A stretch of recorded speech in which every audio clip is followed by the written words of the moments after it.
L'opposition républicaine s'est réunie autour du président de l'UFDG, chef de file de l'opposition guinéenne, président de l'opposition républicaine, pour tirer les leçons des activités, des manifestations que nous avons enclenchées la semaine dernière.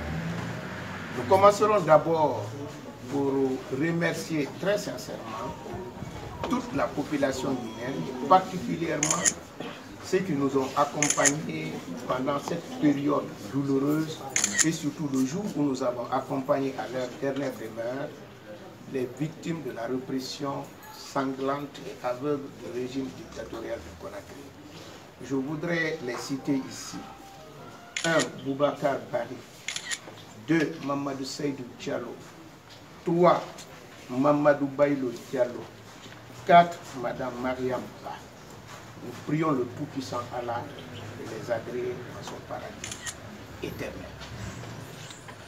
Nous voudrions également féliciter très sincèrement les militants de l'opposition et sympathisants qui ont accepté de se sacrifier pour nous accompagner dans la série de manifestations que nous avons organisées pour faire en sorte que notre démocratie ne soit pas tuée pendant que nous sommes là. Vous avez remarqué qu'après les élections locales, d'habitude le pouvoir de M. Alpha Condé cherchait à voler pendant le processus, pendant le vote. Et les élections passées, qu'est-ce que nous avons vu après les élections, après le vote? Les procès-verbaux régulièrement remplis, signés. Ces procès-verbaux soit ont été considérés annulés, disparus ou complètement modifiés. Et l'opposition républicaine, et vous les militants, vous avez décidé que vos voix, lorsque la preuve est évidente, ne peuvent pas être annulées. Et vous nous avez accompagnés dans la réclamation de ces voix-là.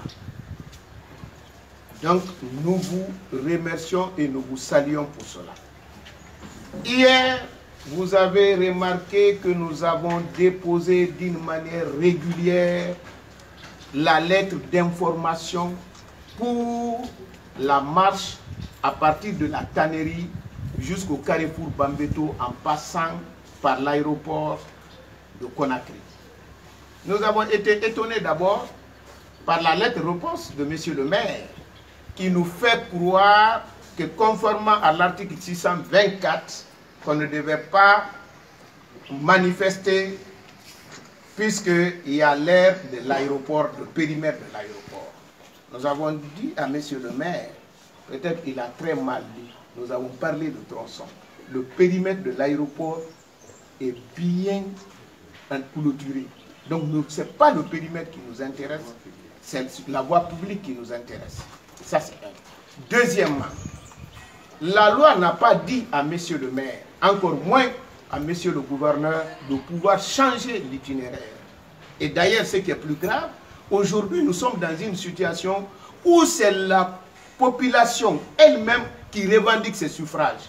Est-ce qu'on peut refuser à un citoyen de Matoto qui a voté pour quelqu'un et on a considéré que son vote est nul de manifester à Matoto?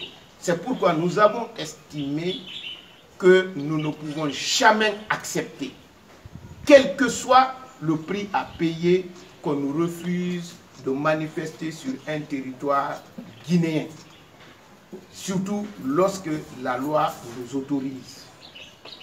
C'est pourquoi nous avons décidé, la semaine prochaine, nous allons encore enclencher une nouvelle série de manifestations qui commencera par le mardi 27 2018 par une ville morte.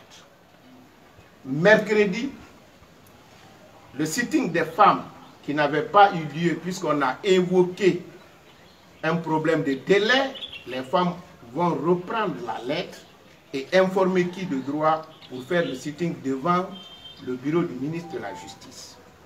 Le jeudi, les responsables locaux des différentes communes de la ville de Conakry vont organiser chacun en ce qui le concerne dans sa commune pour exiger la publication des vrais résultats. À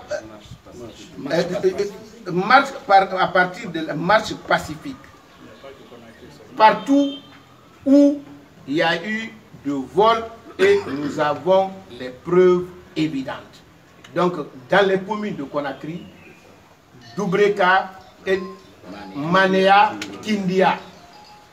Donc, ça se passera par une marche pacifique. La semaine qui va commencer après cette semaine, nous allons commencer une série de manifestations dans les capitales régionales de la Guinée. Et là, nous commencerons par un grand meeting à Boké, c'est-à-dire tous les leaders de l'opposition républicaine vont se transporter à Boké pour organiser une grande manifestation qui peut être un grand meeting ou tout ce que nous allons élaborer après. Pour terminer, nous voudrions désapprouver le comportement de nos forces de sécurité. Nous avons entendu M. Bafoué dire qu'ils sont sous l'autorité du pouvoir civil, ce qui n'est pas faux. Mais ce qui est anormal, c'est le fait d'ignorer la loi. Parce que la Constitution dit, c'est-à-dire la notion de la baïonnette intelligente, que nul n'est obligé d'obéir à un ordre manifestement illégal. Donc l'autorité civile dont M. Bafoué parle est sous l'autorité de la loi. Si cette autorité viole la loi, M. Bafoué n'est pas obligé de respecter les instructions données par l'autorité. Vous avez remarqué que nous avons été gazés pendant qu'on était en train d'exercer notre droit consacré par la Constitution dans son article 10. Mais ce ne sont pas limités là. Même dans la zone qu'on nous a réservée, les militants ont été pourchassés jusqu'au carrefour Koza, jusqu'après le carrefour, violentés.